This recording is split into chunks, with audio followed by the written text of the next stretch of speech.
नमस्कार, मेरा नाम पिंटू सिंह यादव है और आप सभी का भोजपुरी रिमझिम में स्वागत करते हैं। दोस्तों देखिए, भोजपुरी इंडस्ट्री में कई सारे कलाकार हैं। खेसारी लाल यादव जी, पवन सिंह, तमाम कलाकारों की चर्चाएं होती हैं।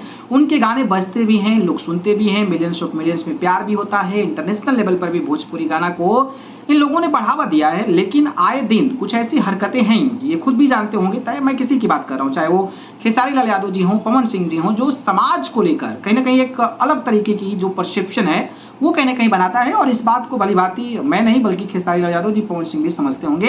लेकिन भोजपुरी इंडस्ट्री में भी कुछ ऐसे कलाकार रहे हैं, कुछ कलाकार ऐसे हैं जो भले ही कुछ भी हो जाए लेकिन अपनी छवि पर आंच नहीं आने देते हैं। ऐसे ऐसे गाने गाते हैं जिसकी चर्चाएं पूरे देश में होती है और भोजपुरी के तमाम जो लोग हैं, चाहे वो महिला हों, पुरुष हों, एक परिवार के साथ मिलकर जो है उस गाने को सुन सकते हैं। इस कड़ी में एक नाम शारदा सिन्हा।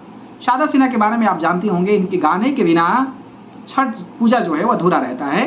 शारदा सिन्हा जी छठ के दौरान ही इस दुनिया को अलविदा कह गई थी, लेकिन उनका नाम अभी भी अमर है और उनके गाने जब तक छठ पूजा होता रहेगा तब तक बजता रहेगा। इस कड़ी में शारदा सिन्हा जी को एक बड़ा अवार्ड मिला है और वो बड़ा अवार्ड देश के राष्ट्रपति यानी कि द्रौपदी मुर्मू से मिला है। जी हाँ, शारदा सिन्हा जी को पद्म विभूषण अवार्ड मिला है। पद्म विभूषण एक बड़ा अवार्ड होता है और वो मिला है। और इस पद्म विभूषण अवार्ड को जो है राष्ट्रपति भवन में 68 विभूतियों को दिया गया था, जिसमें इनका नाम भी शामिल है। राष्ट्रपति द्रौपदी मुर्मू ने दिया था।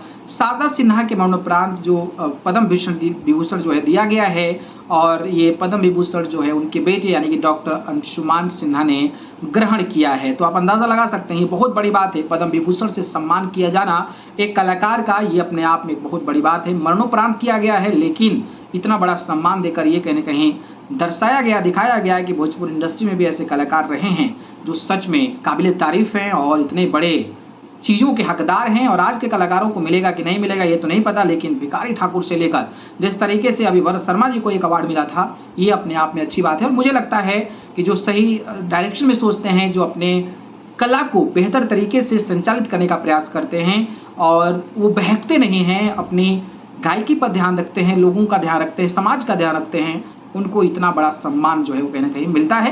लेकिन आजकल की थोड़ी सी ग्लैमरस इंडस्ट्री हो गई है, पैसा कमाना है, लग्जरी लाइफ जीना है, अवार्ड मिले ना मिले उससे क्या फर्क पड़ता है। खैर, आप लोग इसको कैसे देखते हैं और आप लोगों को क्या लगता है? आप लोगों को लगता है कि भाई इस तरीके की ही ग्लैमरस इंडस्ट्री होनी चाहिए या फिर ऐसे भोजपुरी इंडस्ट्री में कलाकार पैदा होना चाहिए जिनको पद्म विभूषण जैसे बड़े बड़े सम्मान मिले? इस पर आप अपनी राय बताइए। ठीक है, धन्यवाद।